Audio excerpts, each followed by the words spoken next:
తర్వాత జనమా నీవింకా ఎంత మాత్రము కన్నీళ్లు విడువవు. చాలు జన్మ, నువ్వెంత మాత్రం కన్నీరు విడువు. ఈ రాత్రి మీకు ఒక మాట చెబుతున్నాడమ్మా.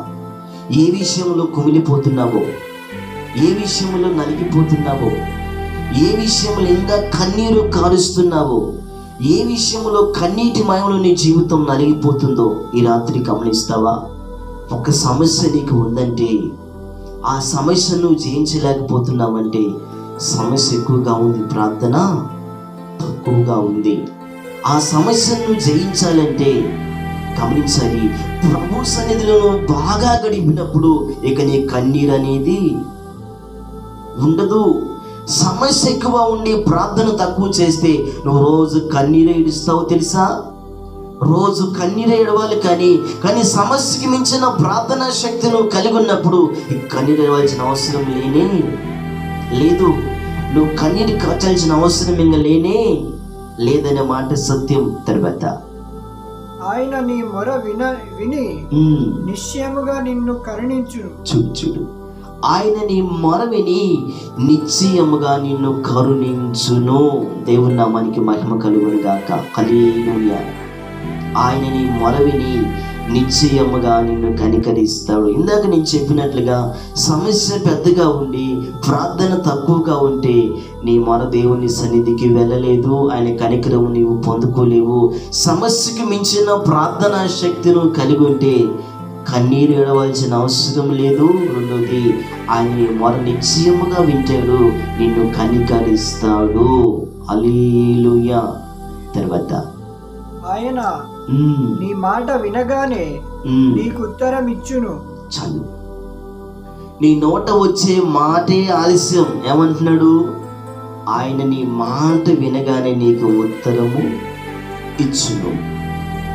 అంటే నీ నోట దేవుని సన్నిధిలో ఏ మాట మాట్లాడతావో, ఏ మాట దేవునికి చెబుతున్నావో, ఏ మాట దేవుని సన్నిధిలో సంభాషణ చేయగలుగుతున్నావో, నీ ప్రతి మాట ఆయన విని నీకు ప్రత్యుత్తరం ఇస్తాడంట. దేవుని నామానికి మహిమ కలుగును గాక. హల్లెలూయా. ఏమంటున్నాడు? ఆయన నీ మాట వినగానే నీకు ప్రత్యుత్తరము ఇచ్చును. ఇంకా లేట్ కానే కాదు, నువ్వు ఇంకా లేట్ కానే కాదు, నువ్వు అడుగుతున్న ప్రతి ప్రార్థన దేవునికి జవాబిస్తాడు. నేను ముగిస్తున్నాను. ఆయన సన్నిధిలో గడుపుటకు, ఆయన కరుణ పొందుటకు, ఇక కన్నీరు విడవకుండా నువ్వు చెయ్యి మొర దేవుడి సన్నిధికి చేరుటకు, నువ్వు చెప్పిన వెంటనే నీ మాట వినుటకు, ఆయన చెప్పినట్టు నువ్వు బ్రతకగలిగితే ఈ రాత్రి దేవుడు మీ కుటుంబాలకు సహాయం చేయబోతున్నాడు. ఆమేన్. ప్రార్థన చేద్దాం. స్తుతులకు పాత్రుడా, సింహాసీనుడా, నీ పరిశుద్ధ నామానికి సమస్త మహిమ ఘనత ప్రభావములు కలుగును గాక. మరొక శ్రేష్టమైన రాత్రి కాలంలో నీ పాదాల చెంత చేరి ఈ రీతిగా ప్రార్థించే తరుణము భాగ్యం మీరు మా కలుగ చేసినందుకు వందనాలు. నీ నిమిత్తం కనిపెట్టి వారికి ఏమి తక్కువ చేయి దేవుడు కాదయ్యా.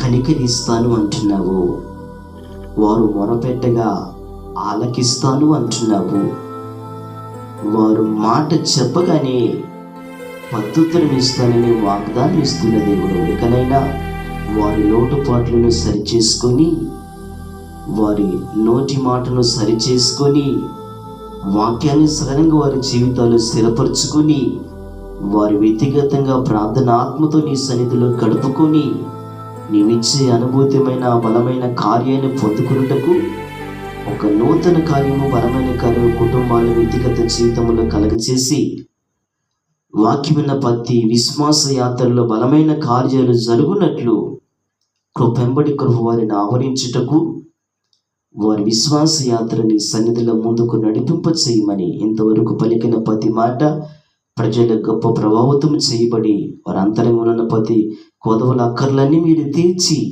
ఈ రాకడికి ప్రతి వ్యక్తిని సిద్ధపరచమని యేసు నామములో అడుగుచున్నాము తండ్రి. ఆమేన్.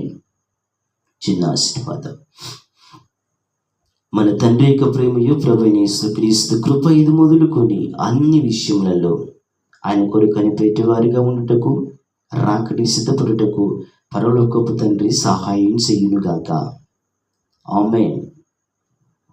అందరికీ వందనాలమ్మా, అందరికీ వందనాలయ్యా.